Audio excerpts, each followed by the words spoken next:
Welcome, everyone. My name is David Elwood. I'm the Dean. Welcome to the John F. Kennedy Jr. Forum here at the Harvard Kennedy School.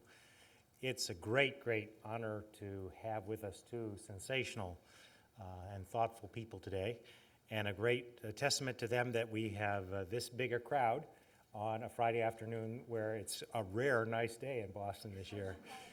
Yeah, this is, for this winter, we think this is just the greatest gift that God can deliver. And the Red Sox are playing. The Red Sox are playing, which is another thing, although we don't know how that's going. It's not exactly been a good year so far, but we're not here to talk about those things. We're here because of the phenomenal work of a group of students this year and in many previous years to create the Black Policy Conference, which is a really sensational set of activities pulling together the critical ideas that affect the diaspora here and beyond. And so the fact that we have Ambassador Susan Rice here tonight, Ambassador, welcome. We're very glad to have you, along with Michelle Martin of NPR's Tell Me More. We're also very, very pleased to have you. And we'll be turning to them very quickly. But this year's theme of the conference is called Igniting the Flame, Reunite, Revitalize, and Realize. You know, it's interesting. There are various ways you could think about what are important moments in history, but maybe one is to say, what are the things that you're going to read in high school textbooks in, say, 20 years or 30 years or even longer from now? Obviously, the election of Barack Obama is one of those moments, and people will talk about that for centuries. But I think what's going on in this country and the world is potentially another such moment. Certainly what's happened recently in the Middle East, in North Africa in particular, in Tunisia and in Egypt, what's happening now in Libya and beyond, these are things that are going to have a huge effect on the future of the world. And they're kind of knife edge issues that you can't quite see which way it goes. It's easy to tell scenarios that are very optimistic, and it's easy to come up with scenarios that are very troubling.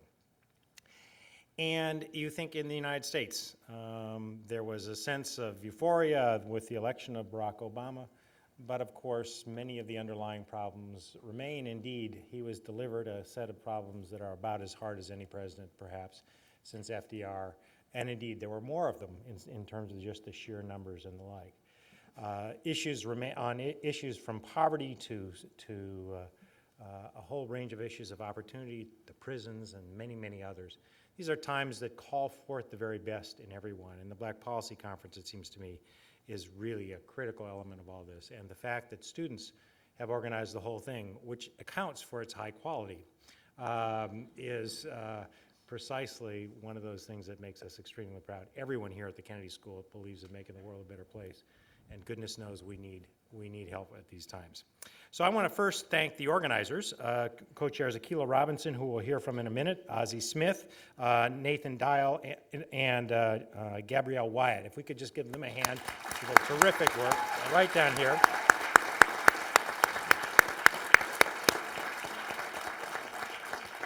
And indeed, I'd also like to thank Nicole Campbell, Helene Daniels, Joe McCarthy, and Don Stewart, and Flash Wiley, who have been also quite instrumental. Thank you all there, right down here, for your terrific work. So my last job, before you get to many more interesting people, is to introduce Akilah. And Akilah is in her second year of the Masters in Public Policy program here at the Harvard Kennedy School. She began her career at Goldman Sachs, where she completed the financial analyst program in their equities division. But feeling that the income that was provided by such jobs was too low, she decided to become a teacher instead. And she then served for 3 years as a New York City teaching fellow, where she taught students in special needs and in kindergarten schools in Brooklyn. In conjunction with the Teaching Fellow program, she was also a member of the marketing and recruiting team of the New Teachers Project, where she recruited very high-quality students to New York City schools, students like herself, and teachers like herself. She's originally from Atlanta. She holds a master's in special education from the City University of New York, Brooklyn College, and a bachelor's degree from Spelman College in political science. something in common with some of our folks on the stage. So without further ado, and with great thanks, I'd like to introduce Akila Robinson.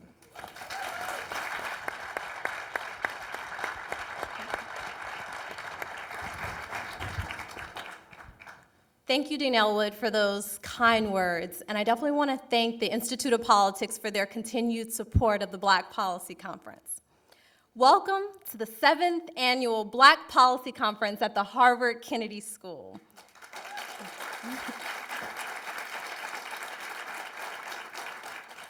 This year's theme, Igniting the Flame, strives to reunite, revitalize, and realize the Harvard community and communities across the world. It is an honor to introduce our interviewer for this event. Michelle Martin, the host of NPR's Tell Me More and Harvard University alum, is an Emmy Award-winning journalist reporting on such subjects as the congressional budget battles, the U.S. embassy bombings in Africa, racial profiling, and the aftermath of Hurricane Katrina. It is also my pleasure to introduce the Honorable Susan Rice, the United States Ambassador of the United Nations.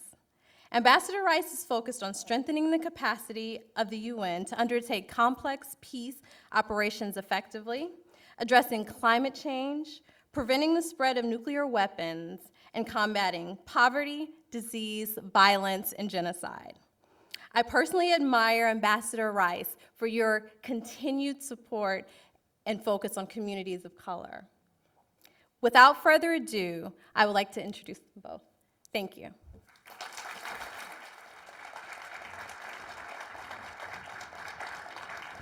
Ambassador, it is a pleasure to see you. Would you call me by my name, please? Ambassador, it's a pleasure to see you. You earned it. A few tidbits about you. A graduate of Stanford, oh well.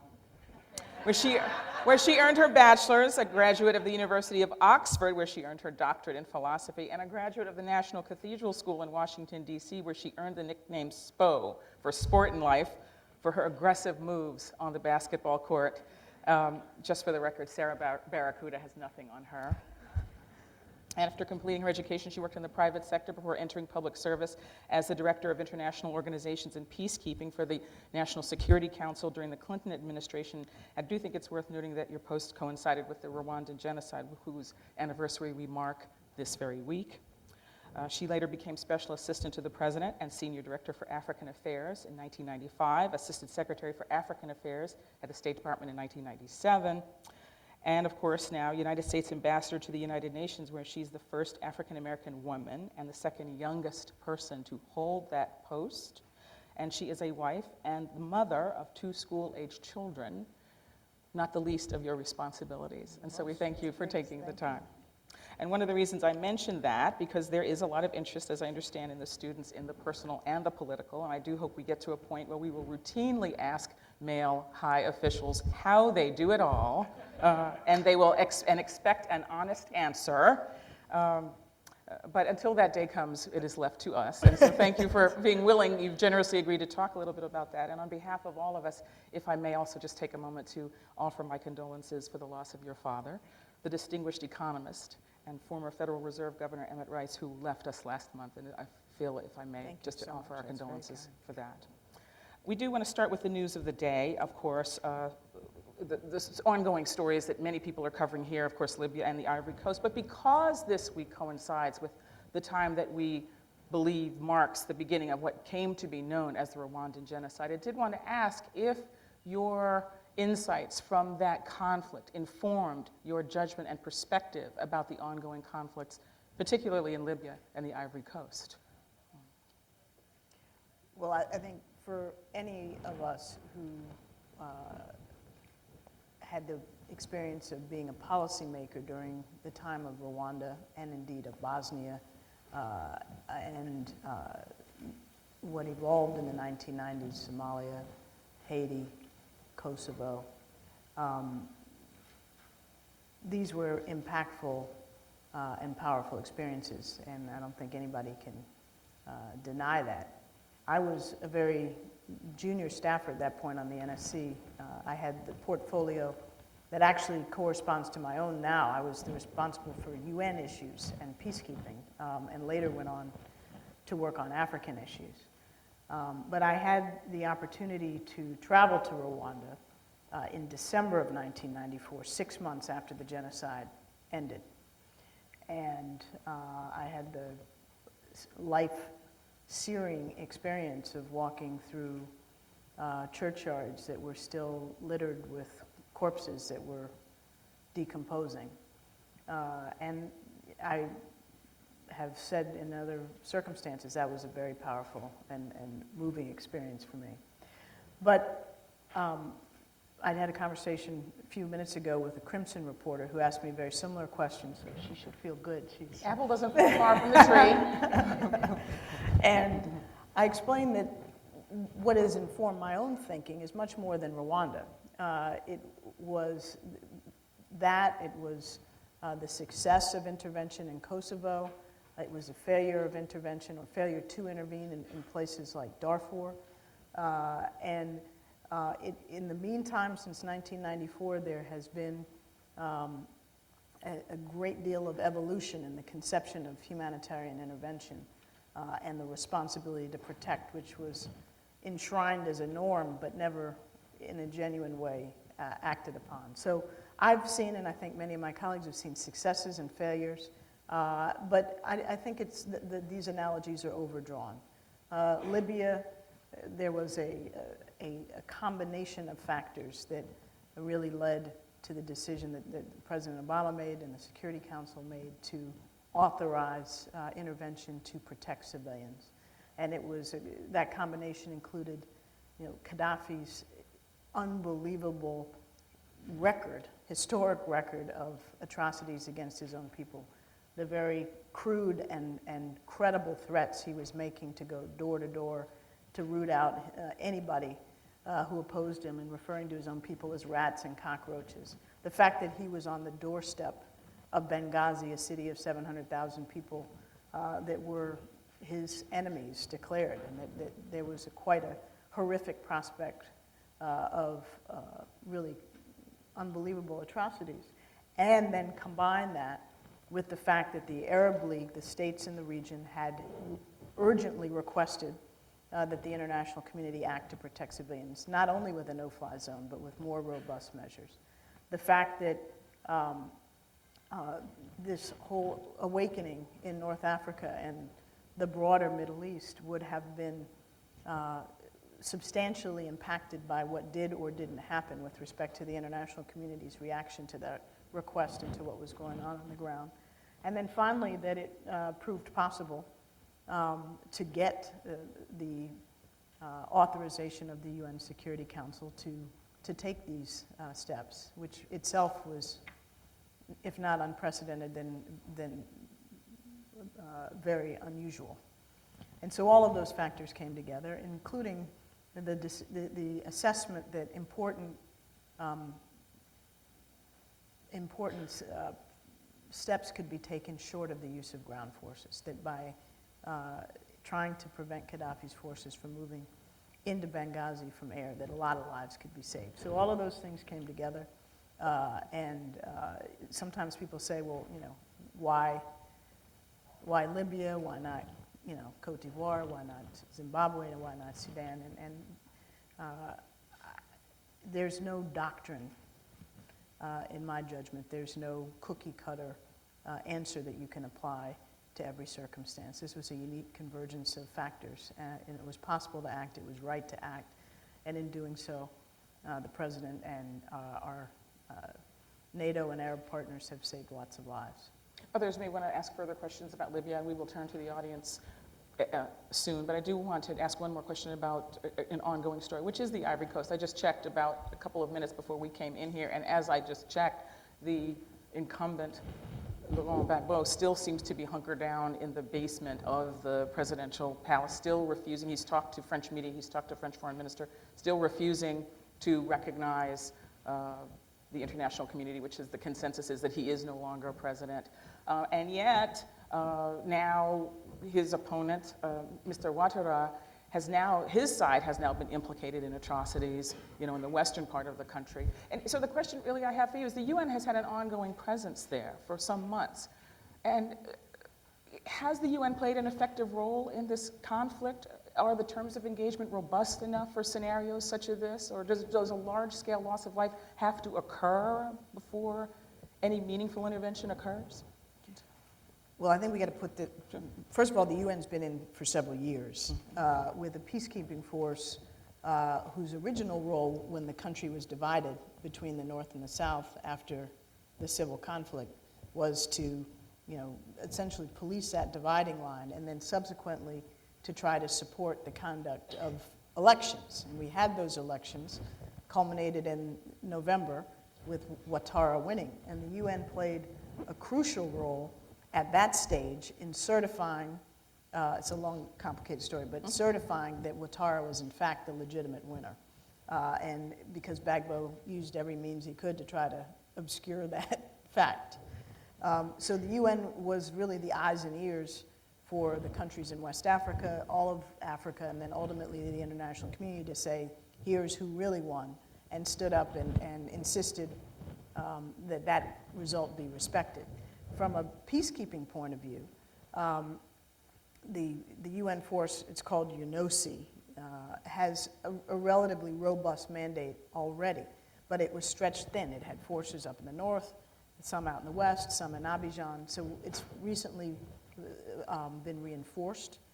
It's recently been augmented by some helicopter capacity that can actually now help take out heavy weapons that Gbagbo's forces have been using. But it's still spread thin, and it is not in a position to everywhere prevent a massacre of tens or 100 people. And indeed, right now, based on a resolution we passed about 10 days ago, the UN forces and augmented by French forces, who are also authorized by the UN to do this, have been much more robust in their effort to protect civilians, including by going out and targeting these heavy weapons, the tanks, the APCs, the rocket launchers, et cetera. And that combined with Ouattara's forces finally converging on Abidjan has changed the dynamic. So what we have now is Gbagbo with less than 1,000 forces left, holed up in his residence in the presidential palace, and having taken over the whole area around it, including all the embassies. And so, I don't know if you saw what I saw. I was looking at my stuff right before we came out here. And Gbagbo people have attacked the French ambassador's residence, as well as they've gone after the Japanese, the Indian, the Israeli. They've been taking out, as many embassies as they could. And so now the fight is even more intense. It's hard to see how this ends without Gbagbo leaving power. Do you consider the UN's involvement here a success? I don't, we're not there yet, but I consider it to be positive in that it enabled the election, it legitimated the election. It's the only presence in there that is protecting civilians and now protecting diplomats and others. And it will be crucial in reestablishing law and order and helping, we hope, the elected government to put in place a process of governing legitimately. So it's not over, but I think the balance sheet, there's more in the plus column for sure.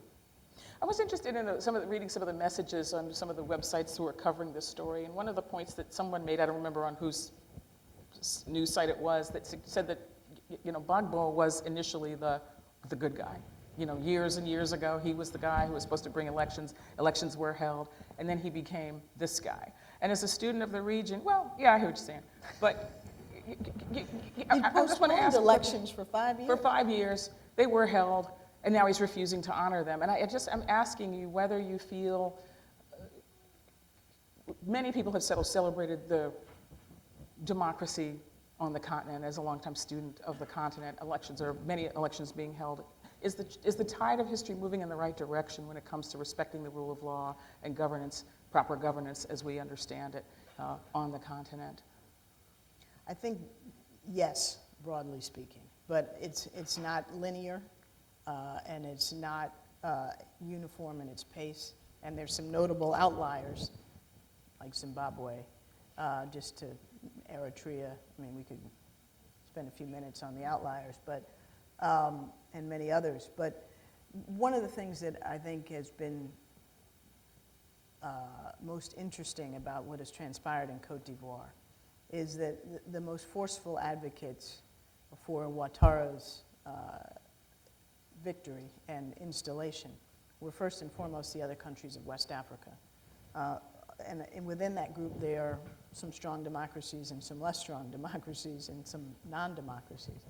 But it was the West African group, and then to some extent Africa as a whole, that insisted that the outcome be respected, and have supported robust steps from sanctions now to robust protection of civilians to support that outcome. So I think 10, 15 years ago, it's hard to imagine that the continent would be unified, not without some complexity and difficulties back and forth, but ultimately unified in support of robust action to ensure that an elected leader who is not an incumbent, is able to take office, and in fact to turn on an incumbent, one of their own. And the same, frankly, it's a different dynamic, but and more complex. But nobody is, out there robustly defending Gaddafi. Let's go backwards and talk about your interest in Africa. Where did it come from? Well, it's interesting. I didn't set out long ago to do international affairs, nor did I set out necessarily to work on Africa. The WNBA was calling your name. Yeah. No, I wish, but not even close. I was born and raised in Washington, D.C.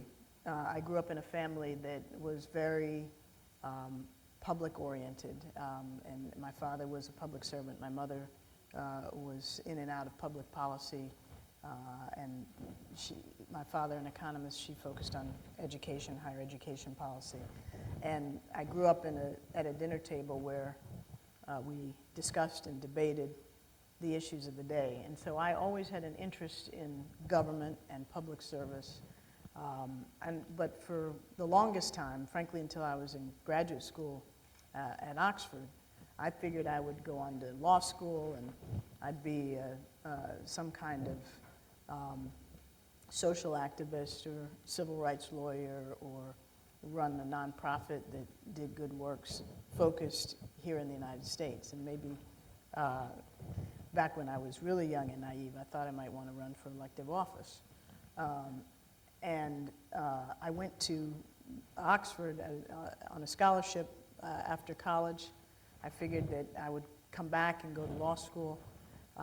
And I had this opportunity to study in Oxford, and I thought I would take it to work on something that I hadn't focused on really, which was international affairs, and learn about something that was a little bit out of my comfort zone.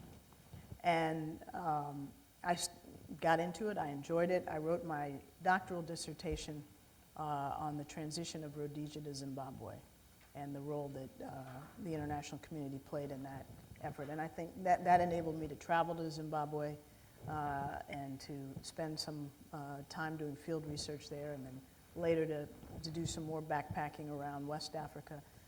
And I also traveled to China and the Soviet Union and a few other places. And that combination of experiences and my studies got me interested in foreign affairs, national security, international relations. And then I left graduate school and left that altogether. I went and worked in the private sector at McKinsey & Company for a few years. And then in between my master's and doctorate, while I was at Oxford, I worked on, some of you may be old enough to remember 1988, the Dukakis campaign. So I lived here. I lived here in Boston and was a foreign policy staffer on that campaign. So that got me into it. When President Clinton was elected, I had the opportunity to come work on the National Security Council And initially, as we discussed, on UN issues and peacekeeping, not on Africa. It was 2 years into my tenure at the National Security Council that I was offered the opportunity to run the Africa office. So it came somewhat down the road and a little bit by chance, but when you spend enough time working on the UN, you're working on a lot of African stuff. And so that's how it evolved. It wasn't pre-planned. But I found it fascinating and rewarding. I've heard it both ways with scholars of African descent. On the one hand, some feel that they are pushed to focus on Africa. On the other hand, some tell us that, some have told me that they feel in some ways that they would like to resist working on Africa because they don't want to be pigeonholed. And I'd like to ask if you ever felt either of those feelings. Yes, both.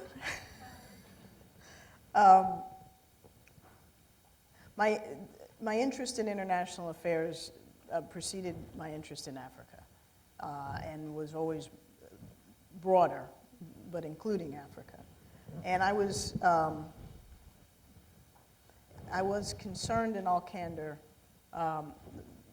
when I started at the National Security Council. In fact, before I took the job that I ultimately took as my first job, I'd been asked about whether I'd like to be a director in the Office of African Affairs, and I said no. And I said no because I didn't, first of all, bring any particular depth of knowledge or experience, so I wasn't quite sure why I was being asked. And secondly, I sensed that if that were my first job in government, that I might be put in a box that I hadn't decided I wanted to be in and might not be able to get out of. So I said no, and they came back and said, okay, how about the UN peacekeeping international organization? I said, okay, and I actually had trained in that. And it was global. And then subsequently, when I was offered the opportunity to run the Africa office of the NSC, I thought a lot about it, but I felt ready, both in terms of knowledge and experience, and the fact that I had broader experience to begin with, that it wasn't my starting point, it was an evolution. And I was happy then to have the privilege to be Assistant Secretary for Africa. So I spent about 6+ years focused at high policy levels on Africa. But then when I left government, I went to the Brookings Institution and spent 6 or 7 years working on, again, a global set of issues that included Africa but wasn't limited to it. So I think people should follow their passion. There's no right or wrong answer. If you want to work on a particular area, that's great. If you want to be broader, that's great. If you want to have a functional expertise, that's great. So I don't think there's any right or wrong approach. A couple things I was hoping you weave into. It's time now to open it up to the group there. If you see there's a microphone here, there's a microphone there, and I think there might be one. We'd like you to get to the mic so that everyone can hear, because we also are streaming this event. So if you would use the mics, I'd like you to get to the, hello, I'm going to bring out my inner second grade teacher.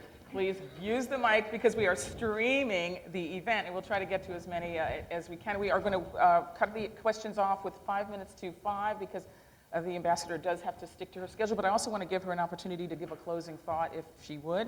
And I do want to ask before we open it up is the how do you do it question. I do feel like I have to ask, how do you do it? We've got to define the it. What's the Aww. it? Come on, Michelle. What are you trying to, is it the family question? Oh, yes, it's the family question. Okay. Madeleine Albright, when she became Secretary of State, said now it's her kids' turn to ask what she's doing and when she's going to be home. But your kids are still young. Yeah, I have a 13-year-old son and a 8-year-old daughter. Mm-hmm. And I have, as you know, because you know him, I've got a really great husband. They used to work together at ABC. Mm-hmm. And I've got great friends and my mom in Washington and a wonderful woman who's helped take care of our kids since they were young. And I hate to be trite, but it's a team effort.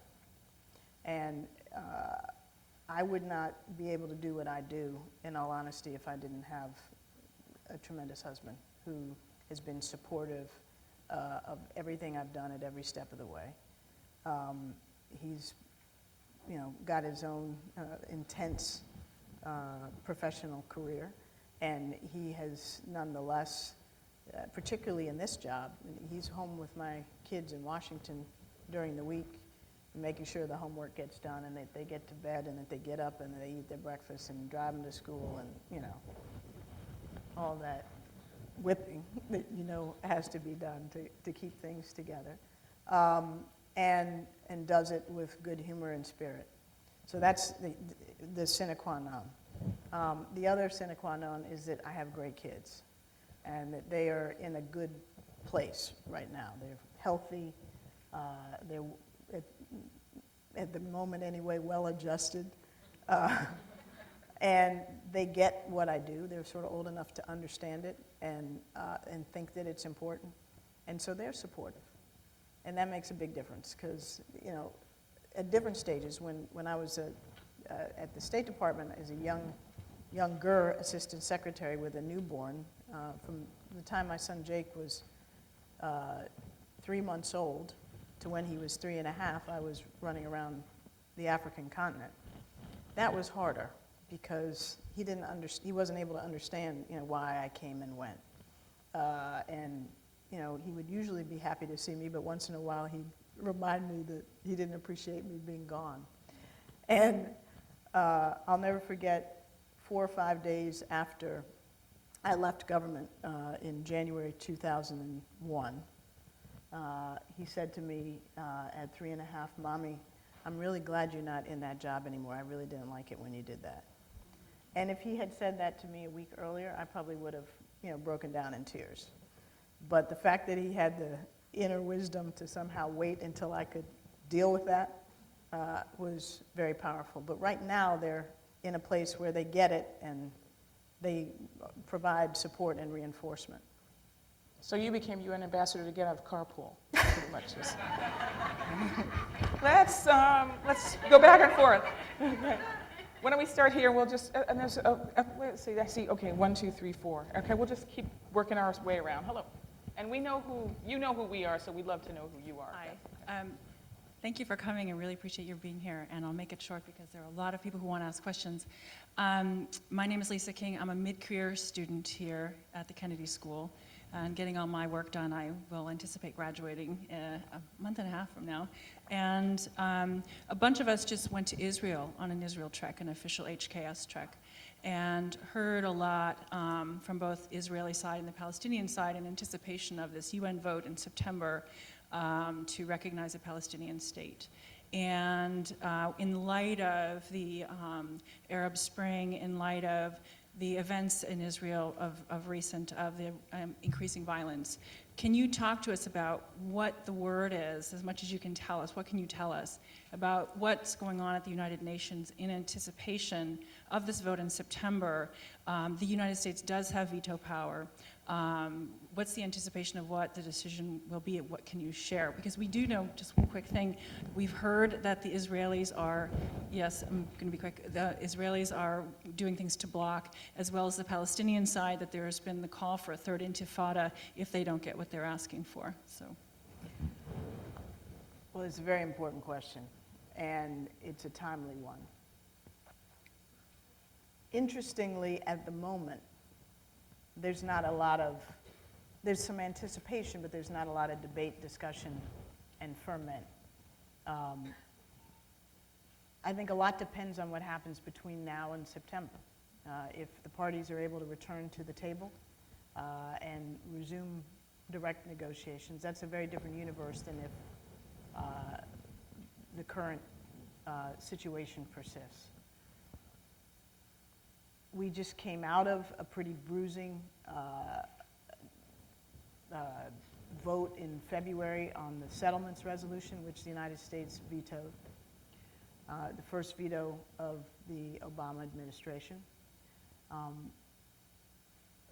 We vetoed that effort because our view has always been that the crucial issues that need to be resolved in order to establish two states, independent Palestine and a secure state of Israel living side by side, can only be resolved through direct negotiations. You can't impose it, you can't dictate it through a Security Council resolution.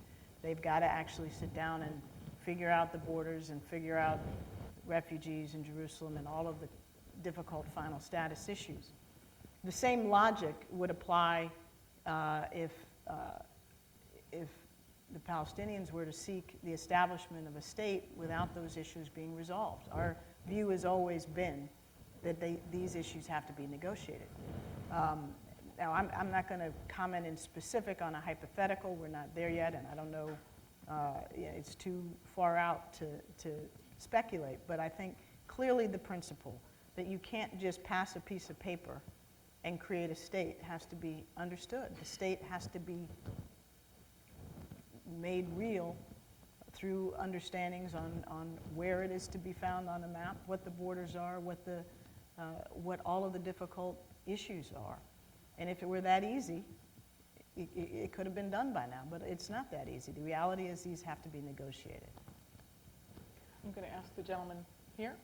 Hi. I'm going to work my way around and get a circle.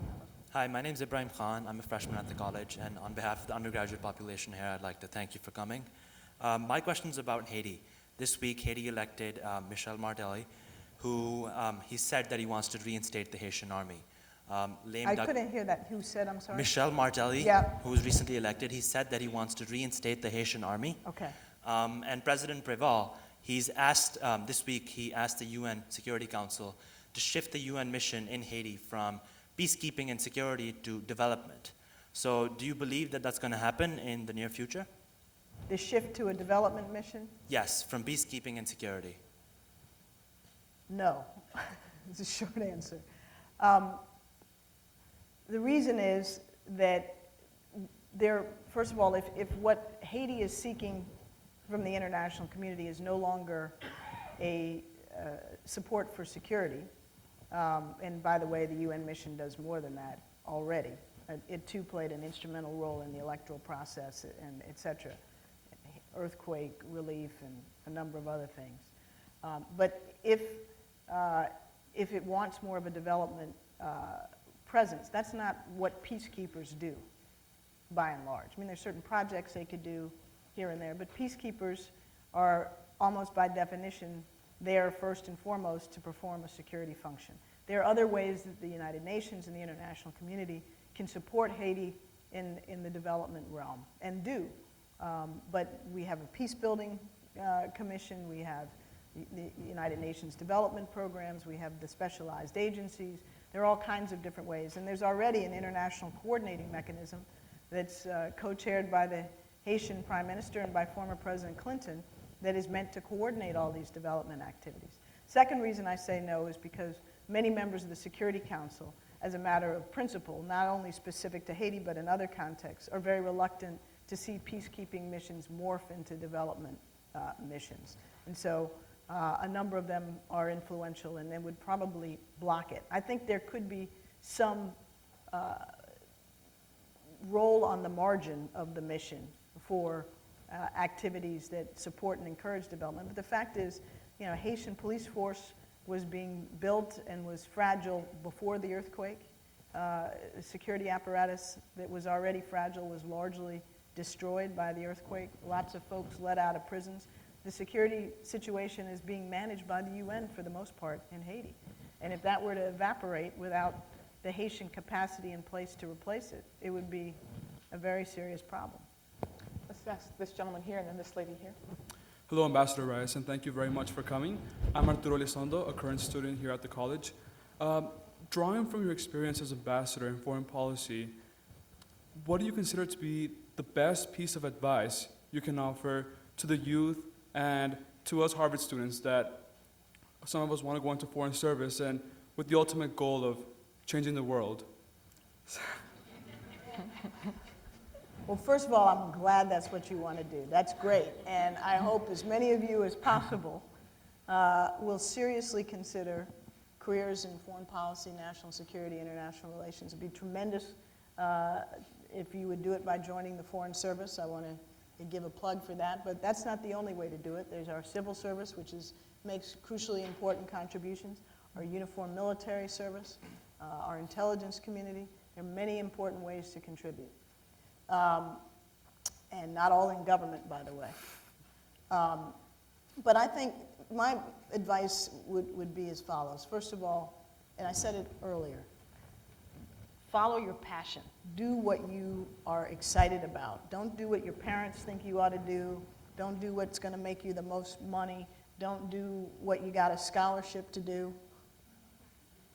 Do what you are excited about and fired up about, because that is how you're going to feel fulfilled. That's how you're going to excel. And in my opinion, that's a recipe for at least the professional portion of your life making you happy.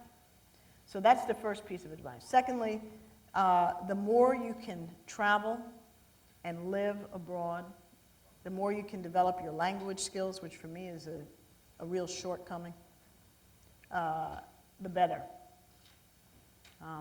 Everybody now around the world is learning how to speak our language. And, you know, not enough of us are speaking other people's languages. And it's not just the language, it's understanding the societies and the history and the culture and the mindset of people that we need to work and live with. And so the more you can know the world, and know it on a human and personal level, not just through book learning and, you know, what, do you all still have the Eurail passes where you just, take a train around Europe? That's not what I'm talking about. That's good. But getting your hands dirty. Thank you. Good evening. Thank you, Madam Ambassador. I'm Michelle Wilson. I am, at least until midnight, with the U.S. Environmental Protection Agency, and also a graduate of the Senior Executive Fellows Program here. I am interested in environmental justice, and I know you're interested in global climate change and other environmental justice issues too.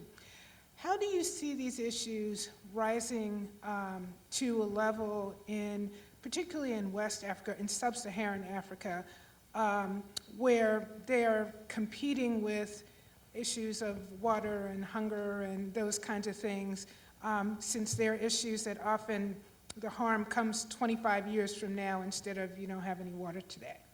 That's a really interesting question. I think it's going to take some time, first of all, because naturally people focus on the most proximate threat or fear or concern they face. So if you're living in a conflict zone, peace and security. If you don't have enough to eat or clean water or the opportunity to get medical care, that's what you're going to focus on. If you got that, then you want to educate your kids. I mean, these are uniform needs and aspirations across the globe. And at a certain level, then you get to the point where if you have a certain amount of physical security, hope for the future, that you have an emotional, mental, and physical capacity to be conscious of a whole range of other issues and concerns. Now, the reason why that's a sort of natural reaction, but it's also short-sighted, as you know well, because these issues are life and death issues, whether you're talking about dumping of toxic waste or dirty exploitation of natural resources, flaring, all these sorts of issues. The other thing that I think is an important component is a developed civil society. And even in poor democracies where civil society is somewhat active, if it's sufficiently robust, these sorts of issues will begin to get taken up by some aspects of the community. So as security increases, as democracy spreads, and in that context, one hopes civil society and free press, and as the basic rudiments of standard of living can be put in place, I think these issues will gain more currency. In the meantime, I think it's important that we and others encourage attention to them because they are long-term, silent killers. This gentleman here. Ambassador Rice, thank you for your presence here today. My name is Charlie Clements. I'm the Executive Director of the Carr Center for Human Rights Policy here. Given your thesis topic, I would love to ask you what you thought about the Foreign Service in Great Britain who hosted the peace talks as Rhodesia became Zimbabwe, what you thought about them bugging the rooms of the ZANU and ZAPU and Ian Smith delegations there. But that was 30 years ago, so instead I'm going to ask you, Why wouldn't they do that? if you think that the international human rights regime has really failed the people of Zimbabwe, because I think that what Robert Mugabe has done could probably be indicted for crimes against humanity, both in terms of the famine, in terms of the murder and political opponents, and so it seems like both the African Union, the UN, the international community has failed the people of Zimbabwe. I think that's probably a fair statement. And I think there are a lot of reasons for it.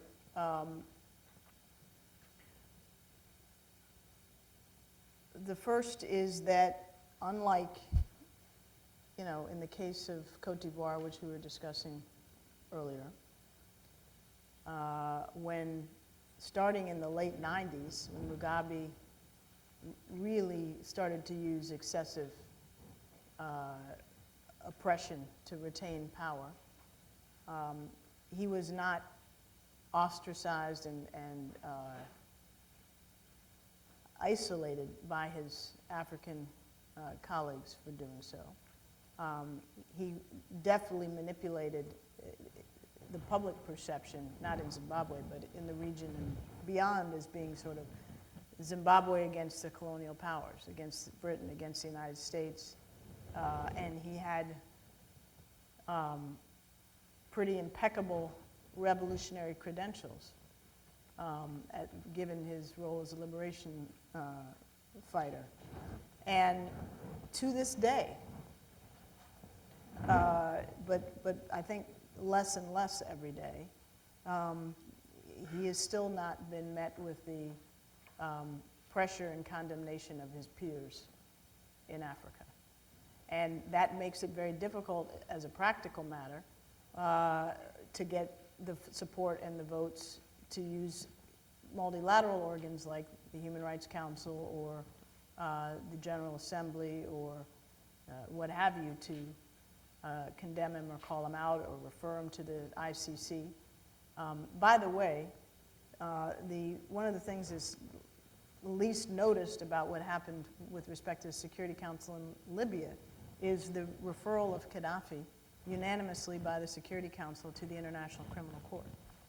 And was remarkable not only that it was unanimous, but that we went along with it, because the United States has not been a big leader on the criminal court issue. But we're changing. And, but Gadaffi is, it's never even been brought to the agenda. And I don't think it would get very far. I'm going to ask this gentleman to be the last question. I would like you to have another from Mugabe. I'd like this young man to have the final question. I apologize. I should have started out by saying I'm sorry. I should have started there to say I'm sorry. When we got married, my husband said, just say you're sorry every day and you're covered for the rest of the day. So this young man will be the last question. I'm going to ask the ambassador to have a final thought if she would like. And I'm also going to ask if you would, as a personal favor to us, if you all would, as she leaves, stay in your seat so that she can make her flight. Hello, Ambassador Rice. Thank you very much for speaking with us today. My name is Jonathan McMaster. I'm a senior, a proud senior at your alma mater, Stanford University. That's what I'm talking about. I'm sorry, I changed my mind. Another question. Over.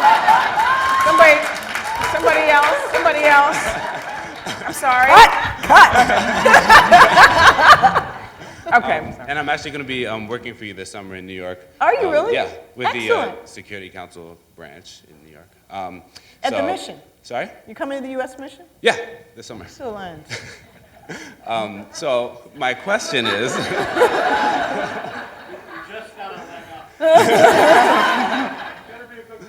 Yeah, no, I was going to say.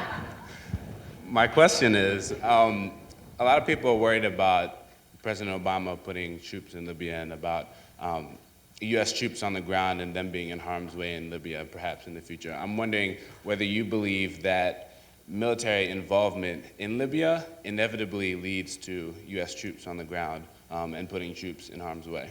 No, we're not putting U.S. troops on the ground. The President has been very clear about that from day one. This is, as he said repeatedly to the American people, an operation limited in time and scope and purpose. And the purpose of the military mission, which we are now playing a supporting role in support of NATO and the Arab countries that are leading now the enforcement of the no-fly zone and civilian protection mission, is civilian protection. And there are limits, in all candor. I mean, it's obvious. There are limits to what you can do in terms of civilian protection from the air. And we all need to be very straightforward about that.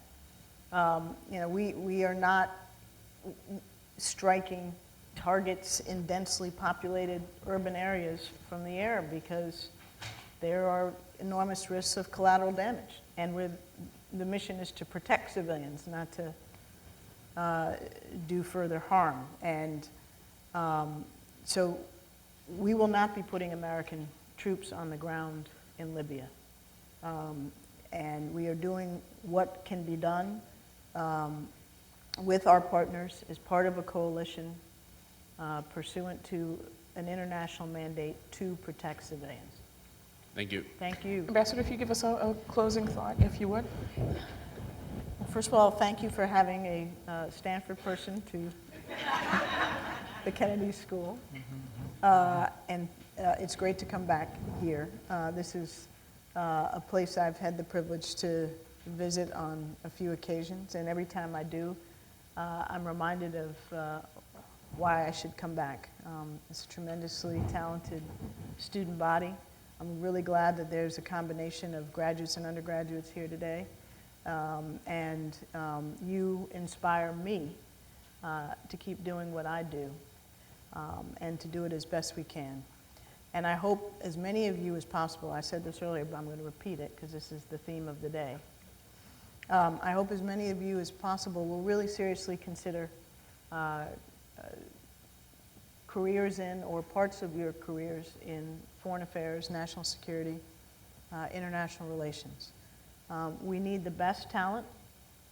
We need diverse talent.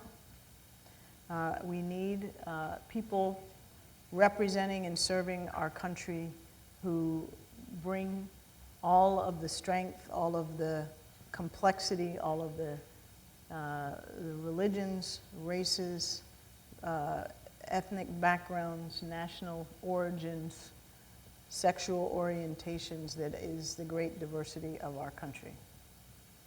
And without all of that talent, we're not representing our country adequately, and we're not doing our best on what is an increasingly complex, competitive, but vitally important global stage. So this is fun work. I have a great job, and I'm honored and blessed to do it, but you know, when you're working on the most complicated and important issues in the world with smart people and people who really want to do their best for their country, that is an enormous privilege. It's a lot of fun, and I hope you all will give it real serious consideration. And Michelle, thank you so much. The Honorable Susan Rice, our ambassador to the United Nations. Thank you all so Thank you. much. Thank you. Okay. All right, take care. Mic off. Thank I'm you. going to ask if everyone would allow her to go.